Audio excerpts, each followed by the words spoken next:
मध्य प्रदेश के हरदा शहर के पास मगरदा रोड पर बैरागढ़ गांव, जहां मंगलवार का दिन आम दिनों की तरह था। सब कुछ मामूल के मुताबिक चल रहा था कि दिन के 11 बजे अचानक ऐसा लगा जैसे ज्वालामुखी फट गया हो। चारों तरफ आग का गुबार और धमाके ही धमाके।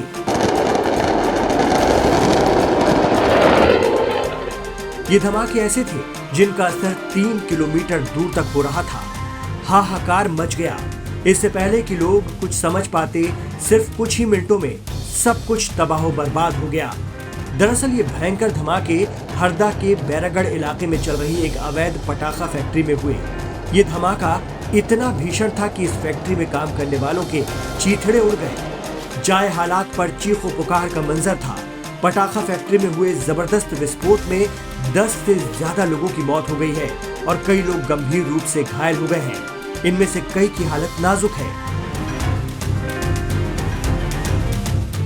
पटाखा फैक्ट्री में लगी आग ने ऐसा विकराल रूप धारण किया कि आसपास के 60-70 घर इसकी चपेट में आ गए।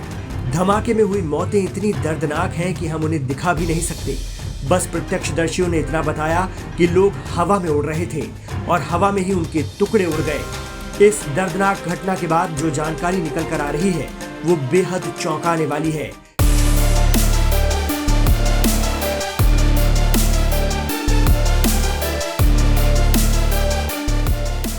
बताया जा रहा है कि यहाँ काफी वक्त से गैर कानूनी पटाखा फैक्ट्री चल रही थी, जिसमें बारूद का कोई मामूली जखीरा नहीं बल्कि टन भर से ज्यादा धमाकाखेज अशिया थी।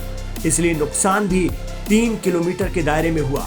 इस हादसे के कई वीडियो सामने आए जिसमें फैक्ट्री से उठती आग की लपटें और धुएं का गुबार दूर तक देखा जा सकता है। सूचना मिलने के बाद दमकल की कई गाड़ियां मौके पर पहुंची। हरदा से भोपाल के बीच दमकल और एम्बुलेंस के लिए ग्रीन कॉरिडोर बनाया गया। पटाखा फैक्ट्री के घायलों को इसी कॉरिडोर से भोपाल के हमीदिया अस्पताल और एम्स भोपाल लाया गया। कुछ घायल नर्मदापुरम के अस्पतालों में भी भेजे गए। हादसे के बाद मुख्यमंत्री मोहन यादव के निर्देश पर राहत कार्यों का जायजा लेने एमपी सरकार के मंत्री उदय प्रताप सिंह मौके पर पहुंचे। उन्होंने अस्पताल में घायलों से मुलाकात की। उनका कहना है कि इस घटना के दोषियों को बख्शा नहीं जाएगा। उन्होंने मरने वालों के परिवारों को तत्काल राहत राशि और घायलों की हर संभव मदद की बात कही है। रेस्क्यू ऑपरेशन सुबह से लेकर रात तक जारी रहा। हमारे मुख्यमंत्री माननीय मोहन यादव जी ने बहुत चिंता करके मुझे यहाँ भेजा है और हमारी सर्वोच्च प्राथमिकता होगी कि जो दुर्घटना के शिकार लोग उनकी आवश्यक मदद हो। जो कैजुअलिटीज हुई हैं उनको 4 लाख रुपए का जैसे सरकार ने देने का आश्वासन किया है और दूसरे जो घायल हैं उनको हम मदद करेंगे। जो गंभीर घायल हैं उनकी भी मदद की जाएगी और जो भी दोषी व्यक्ति हैं उनको हर हाल में उनको सजा मिलेगी, बख्शा नहीं जाएगा। पूरा हम अपडेट ले रहे हैं प्रशासन से, उसका ये घटना कैसे हुई, किन परिस्थितियों में उसका लाइसेंस कब दिया गया, करंट स्टेटस क्या था, सारी चीज़ों पे हम चर्चा कर रहे हैं। वहीं आसपास के लोग बता रहे हैं कि हरदा में शहर के पास इस पटाखा फैक्ट्री को इससे पहले 3 बार सील किया जा चुका है। दिवाली के वक्त भी इस पटाखा फैक्ट्री पर बड़ी कार्रवाई की गई थी और इसे सील कर दिया गया था। बावजूद इसके पटाखा फैक्ट्री को खोलकर फिर से पटाखा निर्माण कार्य शुरू कर दिया गया। वहीं ये भी जानकारी सामने आ रही है कि इस फैक्ट्री की पहले करीब 5 बार शिकायत की जा चुकी है।